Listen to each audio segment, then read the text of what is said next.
Hey guys, thanks for joining me for this reading for Scorpio. This is just most important messages that Scorpio needs to hear right now.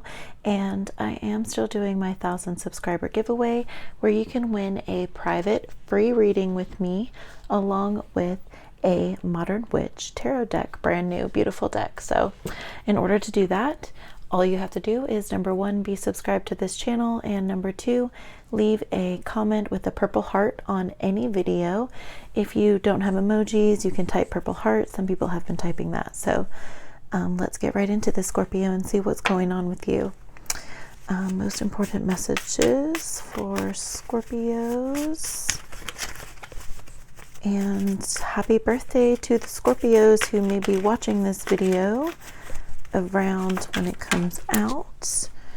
Okay, so strong energy coming through with the King of Swords. I love that. It's really you being strong and feeling confident where you're at in the situation. Wheel of Fortune, Ace of Wands, and the Moon. Interesting. So yeah, with the Moon in the past, I feel like you really have been going through a rough time recently, and it could be during all these crazy retrogrades that were just happening, Scorpio, but I think that you're really moving through that, and I feel like you're really coming out on the other side. And if there was an emotional or difficult time for you, Cancer, Pisces energy could have dealt with one of those signs during that time. If there was emotions running high, I just feel like you've really come to see that things are moving better when you're more in your calming energy, when you're cool and collected. You've got the Wheel of Fortune, so I feel you really understanding again. And even with the Ace of Wands, it's like your goal is to just move forward and always be doing better than you were doing before. You're always, I feel like, Scorpio, you're not in competition with anybody else. You're always in competition with yourself, not necessarily in a bad way, but just you're always trying to be the best version of you. You're working hard. You're always trying to put your best foot forward. And I feel like as this time progresses, or when you're watching this reading, perhaps you may be starting to understand that,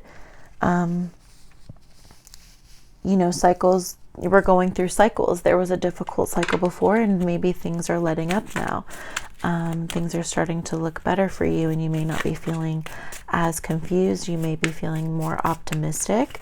You may be feeling more confident, or I don't want to say risky, but yeah, you may be just feeling more balanced. Okay, Capricorn energy, you feel like you've got more figured out, or I just feel your energy is evening out more when maybe in the past it was kind of at a heightened state or going through a difficult time. You've spent time progressing and thinking a lot because, yeah, there was something that, and you may still be going through this. It's not necessarily something that's completely over. Cycles take time.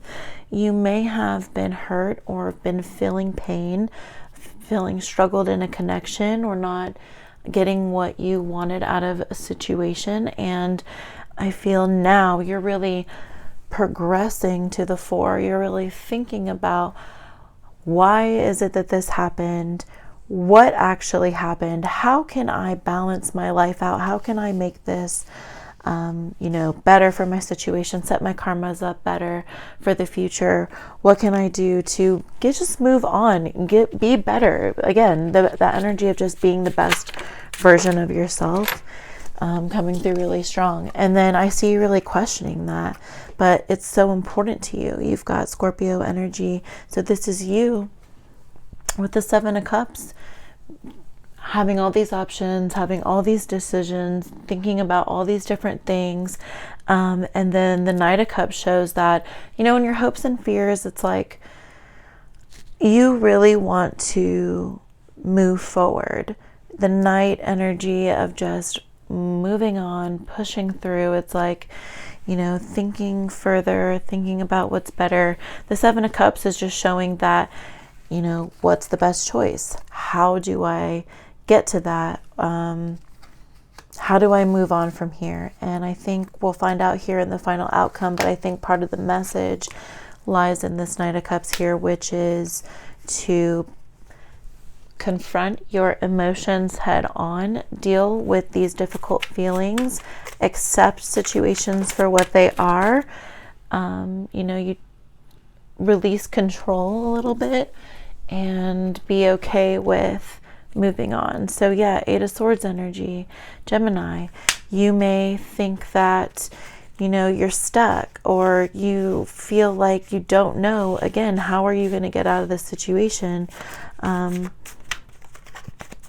What it's like how did you get into the situation? It feels like, even for some. Okay, let's see. Final card.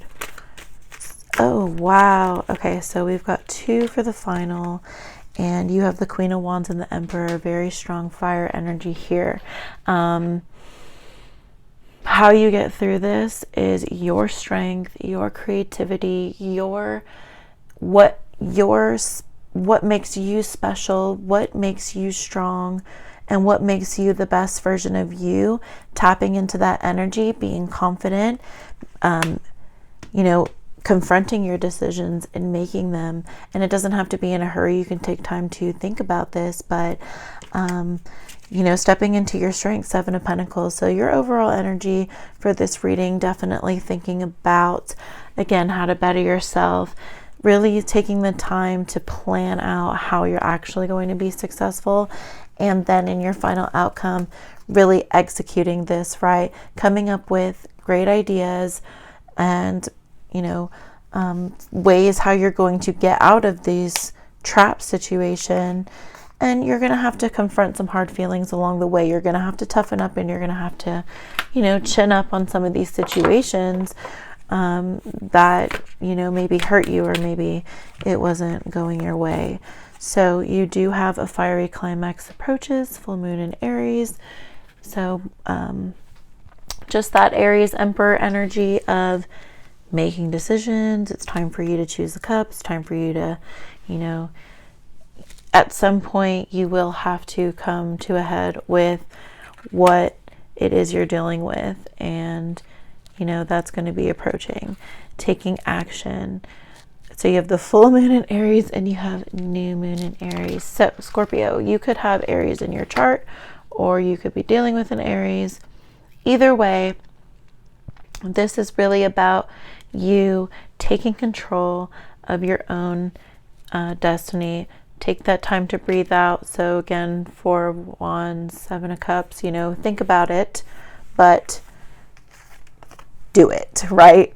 Take your time to think about it, but be realistic about when you're going to execute the situation. Okay, so we're going to do one last gemstone card. Oh, did I do the bottom of the deck for you, Scorpio? What do you need to release in the waning moon? So again, releasing that negative energy, moving on from the past, accepting the past for what it was. Even if I feel like for some of you, you might not even really understand, like, why did this happen, or how did it get so bad? But it's like, it is what it is. It happened, and it's just time to move on from that. It's time to just make better decisions that are going to lead you to a better path in the future. So I hope that these messages are resonating for you, Scorpio. And again, last card. Okay, so you have feed your creativity, Queen of Wands energy, like you had, and also with the Emperor. So, you know, do what's emotionally satisfying for you. Your ideas and your, you know, unique outlook on things can be something that is going to help you in the future. So maybe hone in on that. And wow, bottom of the deck, recall your dreams. So, you know, there's a strong energy there to really go after something. If there's something that you've been questioning yourself about, or if there's a leap that you've been afraid to take for whatever reason, you know, I would say, wow, I accidentally knocked that off, and then the star and the Ten of Pentacles. Okay, we're right under there. So that's just a really important message for someone to not give up, and to chase your dreams. And, you know, if there's something that you've wanted to do where you may have felt like, oh, you can never do that, that's crazy, like, or if someone even told you, or like a family member or someone in your life has said, oh, you could never accomplish this. Well, you know, I don't think that's true. I think that you can. It's all about how are you going to do that, and the choices that you make, and feeding your creativity, you know? I'll go ahead and read this stone. And I'm just doing the bottom of the deck. Recall your dreams. Discover a new dimension of yourself by tapping into the power of the invisible dream world. There is so much information accessible to you within the symbols and storylines of your dreams. They offer a deeper method of understanding and self-reflection, a way to expand beyond the physical realm and learn from your subconscious mind. Start by asking yourself a question before you go to bed and see if you can work out the answer in your dreams. When you awake, write down all the details you can recall. Making this regular practice will allow you to access the subconscious information about yourself. Okay, so I think that does go in to feed into your creativity. It's kind of just like let your mind and your thoughts and your Queen of Wands energy, that fire energy, that creativity, that inspiration carry you to where you want to be. So Scorpio, that is your reading with me for today. Thank you for joining me. If you made it all the way to the end, thank you for making it all the way here. I hope that this does resonate or help for you in some way. And for those of you who have watched videos before, I do know that it's been a while since I posted, so thank you for being here again if you are, and sorry about the lull there, but I definitely still want to do the giveaway, so definitely enter that, and I'll talk to you later, Scorpio. Take care.